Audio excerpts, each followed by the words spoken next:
Condoleezza Rice endorses Obama's decision. She says, "Oh no, we don't want to talk to those Russians." Now remember, Condi Rice was supposedly a Russian expert back in the Reagan administration. She started with this already. So, what can we say about the summit that won't be, right? It should have led to the liquidation of the death squads. There were, of course, other issues. There is the anti-ballistic missile issue, which Russia rightly considers to be a threat to deterrence and therefore a temptation to the U.S. to engage in a first strike. Absolutely correct. There is also, Syria primarily. There's also an attempt to somehow portray Russia as hostile to gays, that somehow this is going to be an issue at the Olympics. I think this is not the intent of that law. I doubt very much that there'll be any issue of any kind of this type at the Sochi Winter Olympics, unless, of course, the equivalent of Pussy Riot and similar groups deployed by NATO intelligence go in there and try to create incidents, right? Maybe they'll send in a commando squad of Madonna and Lady Gaga, right, to try to provoke trouble, right? It seems to be the hour of the provocateurs. And the provocateur of the hour, of course, Snowden. Snowden is now a successful agent provocateur. And this is where real people's lives are at stake, right? If we'd had an Obama-Putin summit, and if Obama hadn't been weakened by these so-called revelations, which everybody knew, losing, 18% of his support among the youth, Obama might have been strong enough to say, all right, fine, I'm going to cut my losses, to hell with these Syrian death squads, right? I'm not going to go any further for them, right, because they haven't done anything for me. That would be typical Obama. But no. So Snowden now goes into the Guinness Book of Records as a successful agent provocateur. He has stopped. He's up there with the U-2, right? The U-2 was an example. The shooting down of the U-2 and Khrushchev's response and Eisenhower's response led to the canceling of the Paris summit. Snowden has accomplished that. 55 or so, 53, 54 years later. So congratulations, Snowden. You are a successful agent provocateur. Concerning the anti-ballistic missile system, the Russian spokesman says the problem with the anti-ballistic missile system is that Russia wants to be considered a full partner. The U.S. refuses, NATO refuses to consider Russia as a full partner. And what they mean by that is they want to participate in it. In other words, the cover story on this system is it's directed against missile threats coming from the Middle East. Fine. Russia would like to be a part of that. No, you're not allowed to be a part of it. We want assurances that it's not directed against us, says Russia. Oh, NATO says, we'll give you our word of honor, but nothing in writing. Okay. So, congratulations, Snowden. We'll have a couple of words more about these whistleblowers here in the final segment. Welcome back to our final segment of this week's World Crisis Radio. Webster Tarpley in Washington. It's the 9th of August.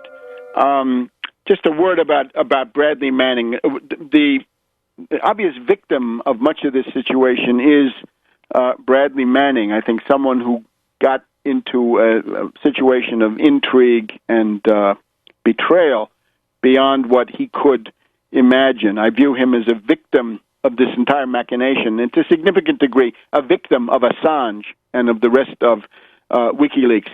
The problem that is posed by Manning is, if the hallmark of WikiLeaks was supposed to be that you could leak documents through them and maintain your anonymity, how did Manning get exposed to the U.S. authorities, landing him in this terrible predicament of torture, solitary confinement, and all the rest?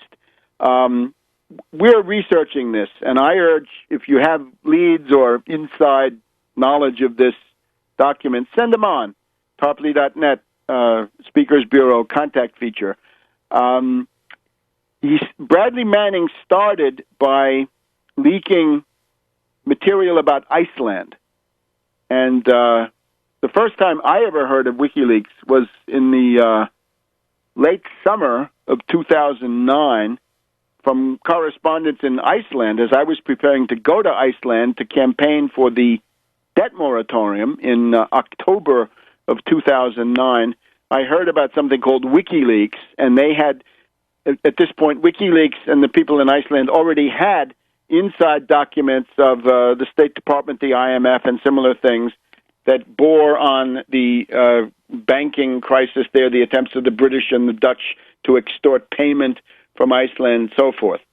Somehow Bradley Manning got involved in that.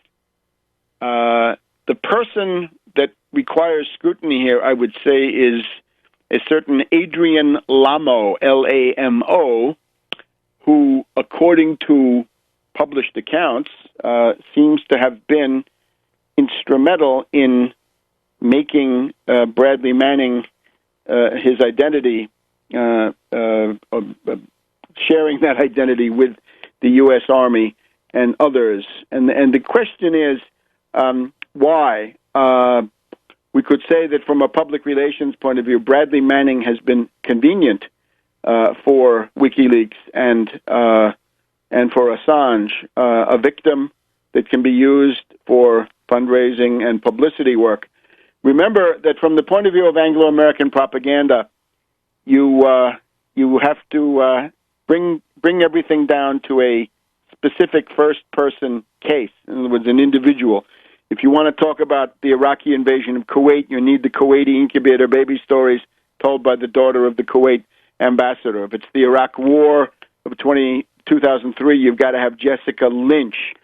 If it's an attempt to overthrow the government of Iran, then you've got to have the case of Neda. If it's to start the Arab Spring, you've got to have Bouazizi. Most of these some of them are obvious frauds, and some of them are likely frauds. We don't need to go through all those details, but they needed a case. They needed a victim. And therefore, if you know anything about how this happened, I think this would be highly interesting.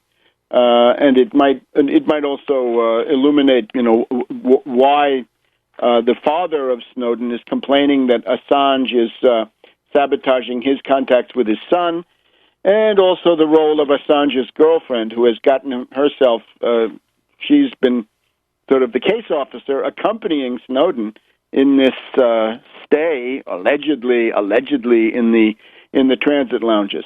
All right. We are going to be paying attention now in coming weeks to the question of the Russian fleets. I did about a 1-hour exposition of this on another radio program, which you can find on tarpley.net. That was done Wednesday night, day before yesterday evening.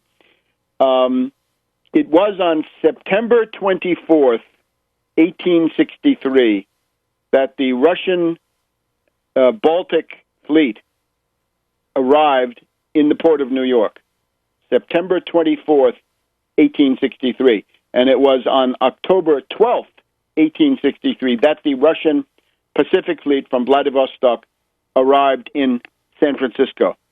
This was the main international dimension of the American Civil War. It was in particular the only help coming to Abraham Lincoln and the forces of union and anti-slavery, the only help coming from abroad. Notoriously, the British and the French were violently hostile to Lincoln and the Union, eagerly waiting for a chance to intervene, to make war against the United States, to burn the city of New York. We've got discussions, we got papers in the British Admiralty, how they'd like to burn Boston and how they'd, above all, like to burn New York. They think they could cripple the whole U.S. Economic and financial operation by attacking New York in 1862, 1863. So this, of course, in the 150th anniversary, we've had the commemoration of Gettysburg at the beginning of July. We're going to have the anniversary of the Chickamauga battle, right? The great George H. Thomas of Virginia, the Unionist, Rock of Chickamauga, holding off Braxton Bragg and his forces there in September at the time of the harvest moon in northern Georgia. And then we've also had Fort Wagner, right? The first baptism by fire of a black regiment which acquitted itself with glory, and their fame is also remembered today, right? The movie Glory is the monument to that, among other things. So I did this detailed presentation. We'll do much more as time goes by, because we want you to understand this, right? When Obama refuses to meet with Putin, he is acting against the bedrock of history. This is a very, very reckless, short-sighted, futile, idiotic way of proceeding.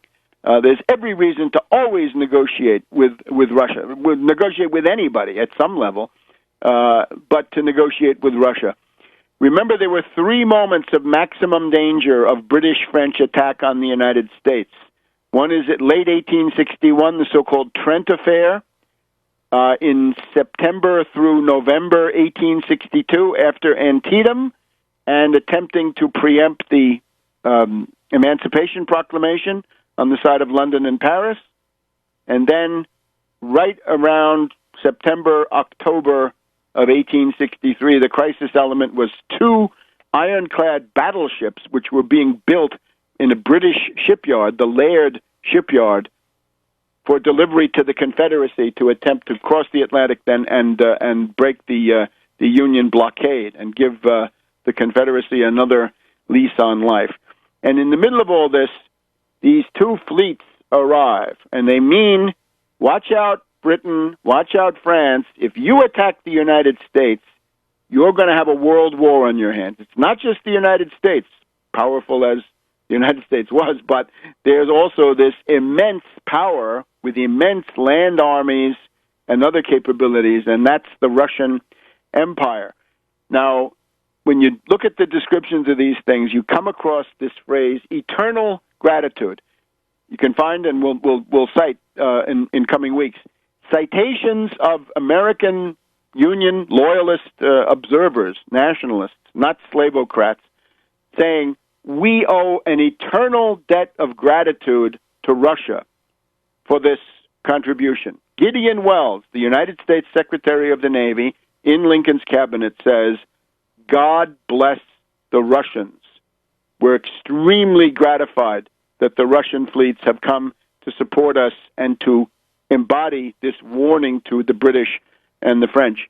And then, of course, in World War II, General Marshall says, George Marshall, the military head of the U.S. forces, says we owe a eternal debt of gratitude to Russia.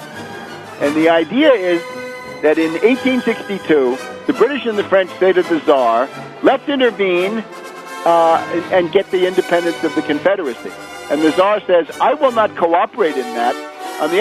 On the contrary, if you recognize the independence of the Confederate States, you France and you Britain, I will regard that as the cause of war. And to make sure that you don't have any confusion, I'm going to send my fleets to San Francisco and New York with sealed orders that if Britain and France attack the United States, the Russian fleets will go to work for Lincoln. They will merge with the U.S. Navy and wage pitiless war against the British and the French on all the oceans of the world. And that is the biggest thing that saved the Union.